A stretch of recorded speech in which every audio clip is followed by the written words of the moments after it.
Mesdames, Messieurs, bonsoir. Merci de votre fidélité. Voici les titres à développer pour ce 20h.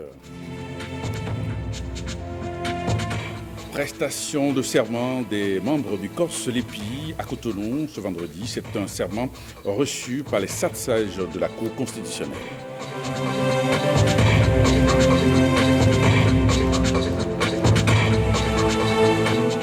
Deuxième audience publique de la haute juridiction, entre autres décisions rendues, le retrait du droit de grève aux magistrats et aux agents de la santé.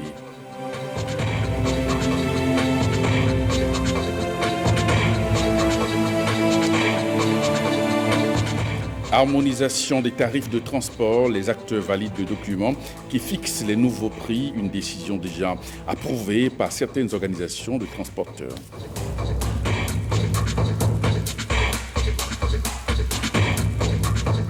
Merci et bienvenue à ce journal. Installation ce vendredi 29 juin des membres du Conseil d'orientation et de supervision de la liste électorale permanente et informatisée Corse Lépi. La cérémonie d'installation s'est déroulée à Cotonou et à la Cour constitutionnelle. Abiatou Maro, Ramatolavani. Cette cérémonie de prestation de serment consacre l'installation officielle des nouveaux membres du Conseil d'orientation et de supervision de la liste électorale permanente informatisée Corse Lépi. Prestation de serment qui s'est déroulée devant les 7 sages de la Cour constitutionnelle. Conformément au code électoral, les 11 membres du Corse Lépi ont pour mission l'appurement, la correction et l'actualisation du fichier électoral devant servir pour les élections législatives de 2019. Un défi et surtout une responsabilité que le président de la Cour constitutionnelle a rappelé aux membres du Corse Lépi. Le serment que vous avez prêté, c'est une promesse. Il a un caractère promissoire. C'est un engagement solennel à accomplir dans les termes du serment ce que la nation attend de vous. Nous prions que vous puissiez assumer, que vous puissiez assurer de manière totalement impartiale, de manière professionnelle, de manière responsable. Je voudrais donc, encore une fois, alors que vous recouvrez la légitimité qui ne devrait pas vous manquer et que vous avez la légalité pleine et entière, souhaitez que vous ayez les ressources complètes. Souhaitez que vous ayez les moyens qu'il faut. Souhaitez qu'avec les organes compétents, et je salue la présence du président de la Sénat, avec la Cour constitutionnelle, qu'ensemble, la collaboration soit parfaite. Il y a au-delà de chacun de nous ce qui nous appartient à tous, ce qui nous est commun, la nation. Le mandat de ce Corse Lépi prend fin à la fin du mois de janvier 2019. Et on reste à la Cour constitutionnelle avec cette deuxième audience publique de la haute juridiction. Les 7 sages de la Cour constitutionnelle ont examiné plusieurs recours formulés par les citoyens. Au nombre de ces dossiers figure le recours portant sur la loi interdisant le droit de grève à certains corps de la fonction publique. Et c'est un revirement de la nouvelle mandature qui, contrairement à l'ancienne équipe de la Cour constitutionnelle, déclare désormais cette loi conforme à la Constitution. Plus de précisions avec Ricardo Lecpécou. 14 dossiers sont inscrits au menu de cette deuxième audition publique de la Cour constitutionnelle. En initiant les présentes audiences, la haute juridiction, présidée par le professeur Joseph Fifame Djogbenou, apporte une innovation appréciable et facilite ainsi un meilleur rapprochement de l'institution des citoyens béninois. Devant les hommes des médias et des curieux venus découvrir cette nouvelle gouvernance, les 7 sages de la Cour constitutionnelle étudient avec perspicacité les divers dossiers soumis à leur appréciation. À l'ouverture de la séance, les conseillers donnent lecture des différents recours formulés et transmis à la haute juridiction. Le président clarifie et suspend ensuite la séance en annonçant la délibération pour l'après-midi. Monsieur le secrétaire général, veuillez bien porter la mention suivant laquelle les dossiers 08 0367 071 REC-18 et 0810-136-REC-18, porté par le même requérant David Nawan, tendant aux mêmes fins avec les mêmes moyens, sont joints. Le rapporteur sera le conseiller Djogbenou. À la reprise de l'audience, les 7 sages délibèrent. Au nombre des dossiers étudiés, 2 retiennent l'attention. D'abord, le recours formulé par les requérants Souliou Ismaël Adjonvi et Juliette Kayassi sur la loi interdisant le droit de grève aux magistrats, aux agents de santé et aux autres corps de la fonction publique. Sur cette question, l'ancienne mandature l'avait déclarée contraire à la Constitution. La nouvelle mandature, présidée par Joseph Djogbenou, revient sur cette loi. Considérant en effet que les fonctions de défense, de sécurité, de justice et de santé des personnes dévolues à l'État ne sauraient souffrir dans leur exercice d'aucune interruption, qu'il est de l'essence et de l'existence de l'État que leur exercice soit continu, que l'exclusion à laquelle il est procédé vise aussi bien à sauvegarder l'intérêt général auquel l'exercice du droit de grève porte atteinte dans les secteurs vitaux énumérés de la vie sociale et de la protection des citoyens qu'à maintenir l'existence de l'État, ainsi que sa capacité à assurer les fonctions stratégiques et essentielles qu'au sein de la nation, nul corps ni groupe de particuliers ne saurait exercer à titre principal. Qu'il en résulte que la loi qui édicte de telles exclusions ou interdictions n'est pas contraire à la Constitution. Considérant au surplus, en ce qui concerne le secteur de la justice, que la Constitution du 11 décembre 1990 érige celle-ci en ses articles 125 et suivants, consacrant son titre 4 en un pouvoir dans l'État, dont les acteurs assurent l'exercice, que la cessation partielle ou totale, de courte ou de longue durée, de l'exercice d'un pouvoir par ses titulaires, comme c'est le cas de la grève, s'analyse en une vacance de ce pouvoir, que le régime de vacance des pouvoirs institué par la Constitution est nécessairement prévu par la même Constitution. Considérant que la Constitution n'ayant ni prévu ni organisé dans son texte les cas de vacance du pouvoir judiciaire, il ne peut y être suppléé en accordant à ces acteurs le droit de grève. Considérant ainsi que la loi qui exclut les acteurs de la justice, comme les magistrats, de l'exercice du droit de grève n'est pas contraire à la Constitution, qu'il y a lieu de décider que sur les dispositions évoquées, la loi numéro 2017-43, modifiant et complétant la loi numéro 2015-18 du 13 juillet 2017, portant statut général de la fonction publique, votée par l'Assemblée nationale le 28 décembre 2017, la loi numéro 2018-01, portant statut de la magistrature en République du Bénin, adoptée par l'Assemblée nationale le 4 janvier 2018, et la loi numéro 2017-42, portant statut du personnel de la police républicaine, adoptée par l'Assemblée nationale le 28 décembre 2017, sont conformes à la Constitution. Qu'il y a lieu de dire et de juger que la requête est fondée. Décide, sont conformes à la Constitution. Premièrement, l'article 1er de la loi numéro 2017-43 modifiant et complétant la loi numéro 2015-18 du 23 juillet 2017 portant statut général de la fonction publique, voté par l'Assemblée nationale le 28 décembre 2017. Deuxièmement, l'article 20 de la loi numéro 2018-01 portant statut de la magistrature en République du Bénin, adopté par l'Assemblée nationale le 4 janvier 2018. Troisièmement, l'article 71 de la loi numéro 2017-42 portant statut du personnel de la police républicaine, adopté par l'Assemblée nationale le 28 décembre 2017. Article 4. Sont conformes à la Constitution les articles 402 et 408 de la loi numéro 2017-43, modifiant et complétant la loi numéro 2015-18 du 13 juillet 2017, portant statut général de la fonction publique, votée par l'Assemblée nationale le 28 décembre 2017. Les mêmes requérants saisissent par ailleurs la Cour constitutionnelle par rapport à la composition du Conseil supérieur de la magistrature. Sont conformes à la Constitution les articles 1er et 2 de la loi organique numéro 2018-02, voté par l'Assemblée nationale le 4 janvier 2018, modifiant et complétant la loi organique numéro 94-027 du 18 mars 1999 relative au Conseil supérieur de la magistrature. Article 4. La présente décision se substitue, dans les dispositions évoquées, à la décision DCC 18005 du 23 janvier 2018. Le professeur Joseph Djogbenou et ses pairs entendent se pencher dans les prochaines semaines sur d'autres recours adressés à la haute juridiction.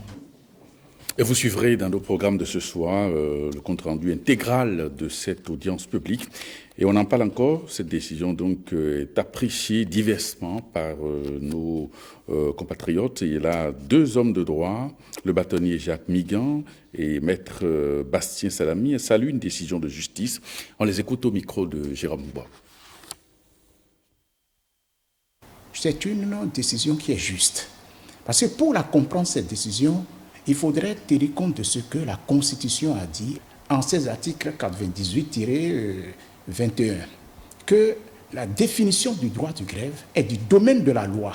Et c'est fort de cela que le législateur, en 2002, a voté la loi 2001-9 et qui dit expressément que, en son article 2, bien entendu, je cite, « Les dispositions de la présente loi s'appliquent aux personnes civiles de l'État et des collectivités territoriales ainsi qu'au personnel des établissements publics, semi-publics et ou privés, à l'exception, c'est important cette portion de phrase, à l'exception des agents à qui la loi interdit expressément l'exercice du droit de grève. » Donc à partir de là, oui, on peut retirer le droit de grève à certains agents de l'État.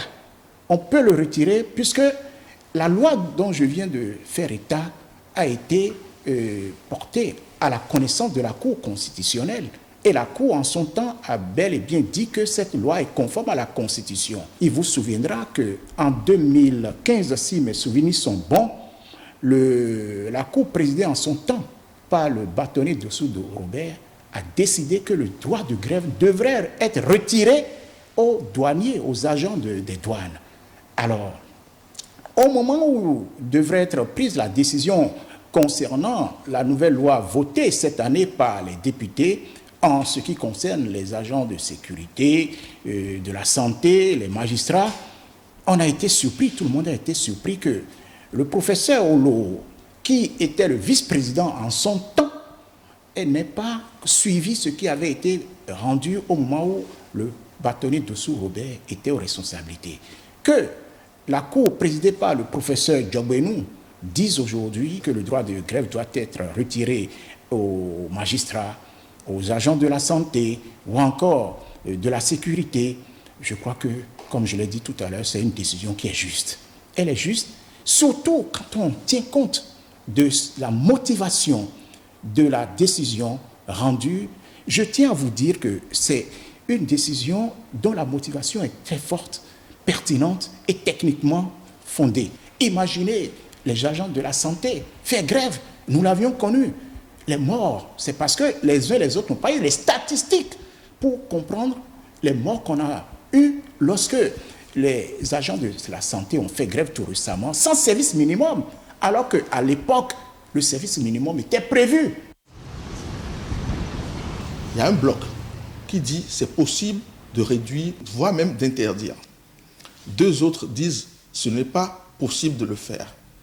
La dernière qui vient d'être installée et a raison avec une démonstration inattaquable, restaure l'interdiction, mais non pas seulement sur la Constitution, mais sur les instruments internationaux ratifiés par notre pays. Il ne faut pas oublier que le pacte international relatif aux droits économiques, sociaux et culturels, article 8 de l'alinéa 2, dispose expressément que si le droit de grève est un moyen légitime pour le travailleur de revendiquer ses droits, cela n'empêche pas ni le législateur et le gouvernement à restreindre ce champ, voire même à l'interdire.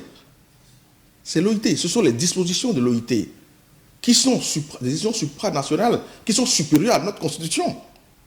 De sorte que lorsque vous voyez dans notre Constitution des dispositions qui sont en porte-à-faux avec de tels engagements internationaux, il y a lieu même de modifier la Constitution pour être en phase avec ces engagements-là. Aujourd'hui, nous sommes à l'aise que finalement la raison revienne. Je faisais partie de ceux qui, en début d'année, avaient estimé que la Cour sortante avait fait du rétropédalage, avait rendu une décision émotionnelle. Voyez-vous? Donc aujourd'hui, lorsque les choses se passent à l'endroit, il est de notre devoir d'expliquer aux Béninois qu'il n'y a pas péril à la demeure, qu'au contraire, c'est les Béninois qui gagnent. Moi, je voudrais dire, par la même occasion, qu'il ne faut pas faire du triomphalisme. Si quelqu'un a gagné, c'est le Bénin qui a gagné dans cette affaire-là. Je ne voudrais pas que les employés de ces secteurs-là, qui sont des secteurs vitaux pour le Bénin, soient offusqués parce que des courants syndicaux auraient plus intérêt à les voir abandonner le travail. Tout ce qui est gâté, tout ce qui est abîmé, les familles qui ont été déchirées par ces grèves-là ne comprendront pas. Parce que les impôts que payent nos compatriotes, c'est aussi pour avoir droit aux services publics de qualité et réguliers. Renouvellement du programme de développement des infrastructures économiques et marchandes de la coopération suisse au Bénin. La signature d'accord de la phase 2 a eu lieu hier au ministère des Affaires étrangères à Cotonou. Abiatou Marou, Edmond Bo. 5,7 milliards de francs CFA pour construire et moderniser les marchés de Glazoué, de Peonko, un marché à bétail de Niki et le parc à bus de Boycon. Cette signature d'accord entre le Bénin et la Suisse consacre la phase 2 du programme de développement des infrastructures économiques et marchandes, financé par la Suisse au Bénin. La phase 2 du PDM, objet du présent accord que nous venons de signer, contribue directement aux stratégies du pays, soit le plan d'action du gouvernement, le PAG, le plan stratégique de développement du secteur agricole 2017-2025, le PSDSA, et la politique nationale de décentralisation et de déconcentration, la PONADEC. Les objectifs de ce programme sont précis. Le présent accord vise à améliorer les conditions de vie des populations de nos communes à travers la dynamisation de l'économie locale et le renforcement de leur autonomie financière par la réalisation et la gestion d'infrastructures économiques rentables. Objectifs qui entrent dans le cadre du programme d'action du gouvernement. Les tarifs du transport routier de marchandises désormais validés au Bénin après consensus et adoption. Le procès-verbal a été signé par les acteurs de la chaîne des transports. La séance a eu lieu hier au ministère des Travaux publics et des Transports. Awa Sherif, Alexis Kenom. Des signatures apposées au bas du procès-verbal par des responsables des associations des transporteurs. C'est le fruit des travaux de l'atelier de validation de Boycon sur l'homologation des tarifs de transport routier de marchandises et de voyage en République du Bénin. Les participants, après échange, ont homologué les tarifs consensuels retenus, qui sont des tarifs indicatifs et qui serviront de base de négociation entre les transporteurs et le donneur d'ordre. Il est à noter que l'homologation des 10 tarifs par les différents acteurs du secteur des transports vaut acte d'application des conclusions contenues dans le rapport de l'atelier de Boycon sur l'actualisation des tarifs de transport et de voyageurs. Ce document devient désormais un breviaire pour ces acteurs de la chaîne des transports en matière de consultation et d'application des tarifs harmonisés au Bénin. Le ministère s'est inscrit beaucoup plus dans une logique participative et inclusive en associant toutes les parties prenantes, en associant tous les acteurs de la chaîne logistique des transports. Et il est de bon ton que le Bénin puisse se doter d'un document de référence en matière de négociation de prix de transport, en matière de négociation de prix de transport de marchandises et de voyageurs. Je voudrais qu'on s'entende et qu'on l'applique. C'est nous qui avions choisi, nous avions signé ensemble aujourd'hui, nous devons l'appliquer. Nous sommes là pour réguler C'est un document qui nous engage.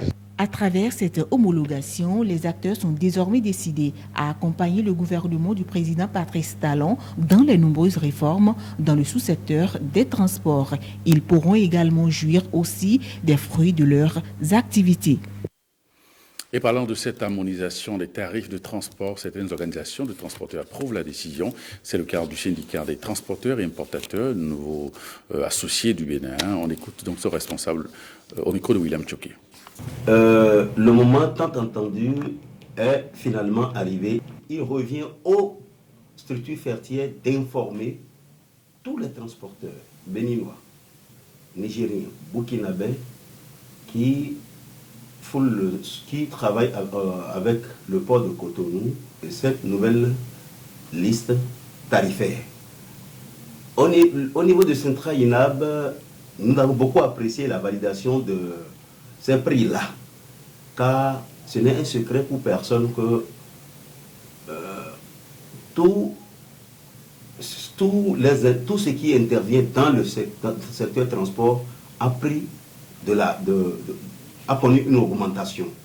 En l'occurrence, le gasoil a connu une augmentation, les pneus, tout ce qu'il faut ont connu d'augmentation. Il est quand même normal qu'on révise le prix du transport, ce qui a été une réalité hier. Pour illustrer ce que je dis, je donne un exemple.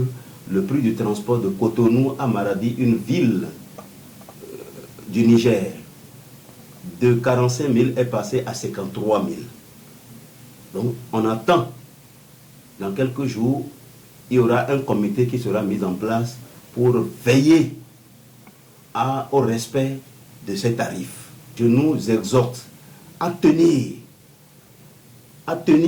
pour que le transport puisse vivre longtemps et pour que le transport puisse nourrir son homme. Je sais que tous les transporteurs n'ont pas les mêmes problèmes. Il y a des gens, ils vivent sur des prêts et chaque mois, ils ont des échéances à payer. Mais nous n'allons pas voir ça pour accepter n'importe quel prix. Je tiens à nous dire, tenons dur pour que ce travail qui a été validé par l'État, l'État a joué sa partition et revient maintenant à nous, transporteurs, de jouer la nôtre pour notre propre bonheur. On en vient maintenant à cette décision du gouvernement de suspendre la société chinoise Yuken International. Pour rappel, c'est une usine qui produit de l'alcool à Logozoré dans la commune de Savalou avec une pollution très avancée de l'environnement. Reportage William Tchoké. Le stockage, la manipulation et l'évacuation des déchets toxiques ou polluants provenant des usines installées sur le territoire national sont réglementés par la loi. Une disposition forte contenue dans la loi fondamentale béninoise en son article 28. Une disposition pourtant bafouée depuis plus de 10 ans par la société Yuken International, une unité de fabrication d'alcool à base de manioc, c'est à Logozoré, dans la commune de Savalou. Elle a démarré ses activités en 2003 dans le cadre de l'appui du gouvernement chinois au projet de développement de la filière du manioc qui a été initié par notre pays en 2001. Ce projet de fabrication d'alcool à base de cossettes de manioc n'a pas été soumis à l'étude d'impact environnemental et social. L'activité principale de cette usine est la transformation de cossettes de manioc en alcool avec l'ajout de quelques enzymes et levures dont il nous est difficile pour le moment de connaître la nature exacte, puisque les promoteurs ne nous ont pas laissé la main. Le constat est que cette usine a des effets néfastes sur l'environnement. Près de 2 décennies de calvaire pour les populations vivant aux alentours de la rivière Clou, ce plan d'eau qui reçoit la quasi-totalité des déchets et des eaux usées provenant de cette unité de production. Il a l'absence fiable de système fiable de traitement des eaux usées industrielles, absence de dispositifs pour lutter contre des incendies. La rivière Clou reçoit des déchets de l'usine sans traitement initial. eaux usées et autres, il a absence en gros d'un traitement, d'un système de traitement des eaux usées. Pollution atmosphérique, mauvaise gestion des résidus de cossette de manioc, absence d'un système de traitement des eaux usées, le ministère du cadre de vie, après plusieurs plaintes des populations, monte enfin au créneau pour faire part des dispositions prises. En juillet 2013, il a eu l'audit environnemental de la 10 usine et les conclusions ont révélé l'existence de problèmes environnementaux et sociaux graves. Des mesures correctrices ont été recommandées à cet effet et l'usine a promis de tout mettre en œuvre pour respecter et mettre en œuvre ces recommandations. En octobre 2017, étant donné qu'on a remarqué qu'il y avait non-respect de la mise en œuvre des recommandations, nous avons dépêché encore une mission. Les directions techniques du ministère du cadre de vie ont dépêché une mission pour voir si les recommandations ont été suivies. Malheureusement, l'audit a relevé le même constat que ceux de juillet 2013. À la suite de nombreuses preuves de plaintes que nous avons reçues, il y a eu une rencontre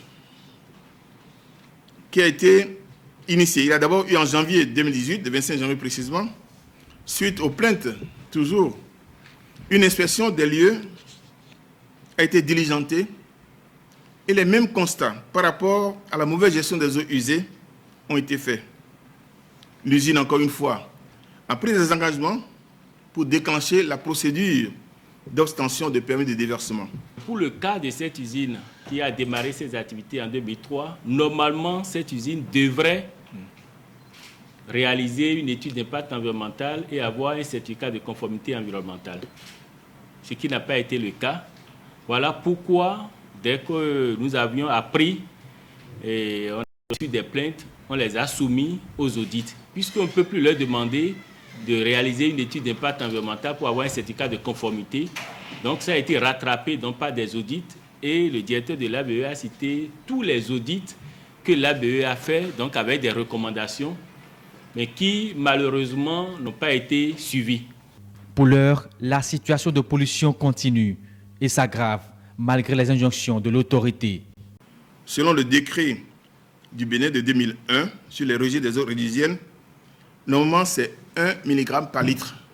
On a relevé qu'il y avait 3 par litre, ce qui est grave pour l'écosystème, pour les habitants qui n'utilisent que les eaux de cette rivière. La proposition qui est faite, c'est la suspension. Dans tous les cas, si l'usine veut mettre en œuvre son plan de réhabilitation, elle est obligée de suspendre d'abord ses activités et cette suspension ne sera levée que si la société a une station d'épuration des eaux usées et que la société ait en main le permis de déversement des eaux usées.